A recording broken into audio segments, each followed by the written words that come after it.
Daniel taat beribadah. Bacaannya diambil dari Daniel 6 ayat 7 sampai 19. Semua pejabat tinggi kerajaan ini, semua penguasa dan wakil raja, para menteri dan bupati telah mufakat supaya dikeluarkan kiranya suatu penetapan raja dan ditetapkan suatu larangan agar barang siapa yang dalam 30 hari menyampaikan permohonan kepada salah satu dewa atau manusia, kecuali kepada tuanku ya raja, maka ia akan dilemparkan ke dalam gua. Oleh sebab itu ya raja, keluarkanlah larangan itu dan buatlah suatu surat perintah yang tidak dapat diubah menurut undang-undang orang Media dan Persia, yang tidak dapat dicabut kembali. Sebab itu Raja Darius membuat perintah dan larangan. Demi didengar Daniel bahwa surat itu, perintah itu telah dibuat. Pergilah ia ke rumahnya. Dalam kamar atasnya ada tingkap-tingkap yang terbuka ke arah Yerusalem. 3 kali sehari ia berlutut, berdoa dan memuji Allahnya, seperti yang biasa dilakukannya.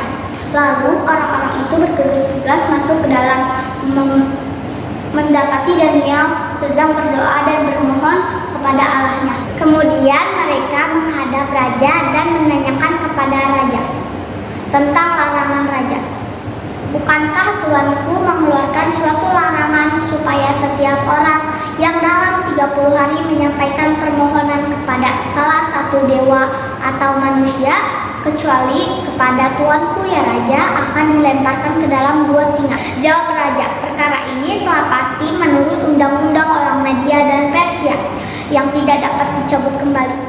Lalu kata mereka kepada raja, Daniel, salah seorang buangan dari Yahuda, tidak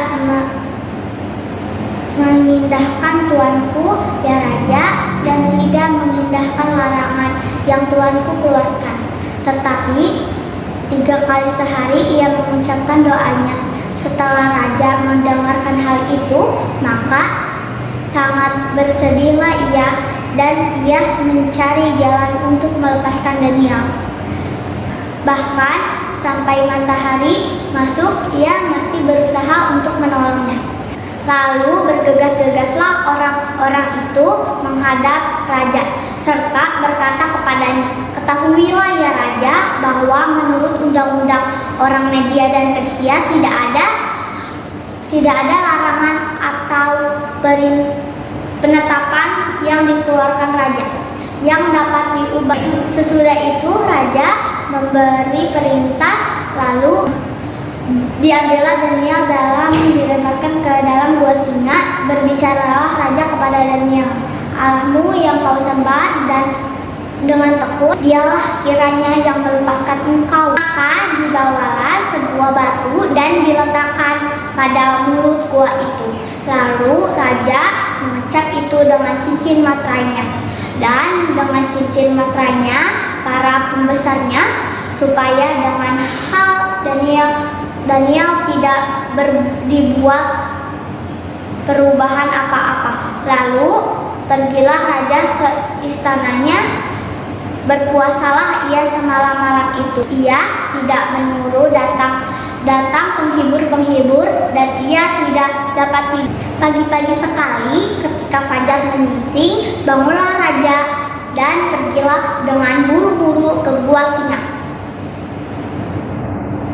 Ayat hafalan Daniel 6 ayat 11. Dalam kamar atasnya ada tingkap-tingkap yang terbuka ke arah Yerusalem. 3 kali sehari ia berlutut, berdoa dan memuji Allahnya, seperti yang biasa dilakukannya.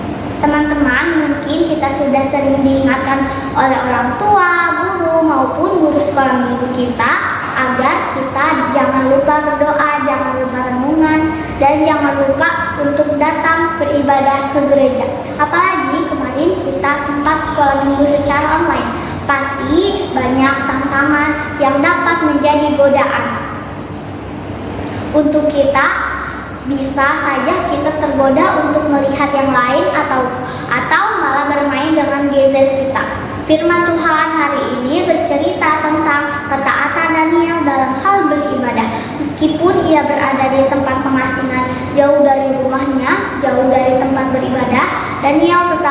melaksanakan kewajibannya dan tidak ingin melewatkan kesempatan untuk beribadah meskipun dalam situasi yang sulit. Kita beribadah supaya kita dapat semakin dekat dengan Tuhan dan mengetahui apa yang Tuhan ingin kita lakukan.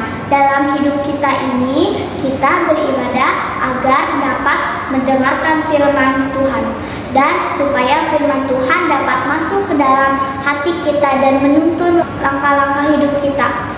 Mungkin ada tantangan dan godaan yang dapat mengganggu kita. Namun ingatlah kembali bahwa beribadah adalah saat di mana Tuhan ingin berjumpa dengan kita dan berbicara kepada kita. Dan melalui ibadah kita juga menunjukkan kasih kita kepada Tuhan yang senantiasa menyertai dan memelihara kita. Mari kita berdoa. Ya Bapa yang Maha Baik, kami bersyukur untuk berkat-Mu yang kami terima pada hari ini. Engkau ajarkan kami untuk bagaimana menjadi anak yang mau taat. Bapa, bantu kami untuk dapat beribadah dengan sungguh-sungguh agar kami dapat mendengarkan firman-Mu dan dengan benar, sehingga firman-Mu masuk ke dalam hati kami dan menuntun langkah kami setiap hari. Terima kasih Tuhan, dalam nama Tuhan Yesus kami sudah berdoa dan mengucap syukur. Amin. Demikian renungan kali ini. Tuhan Yesus memberkati. Sampai jumpa.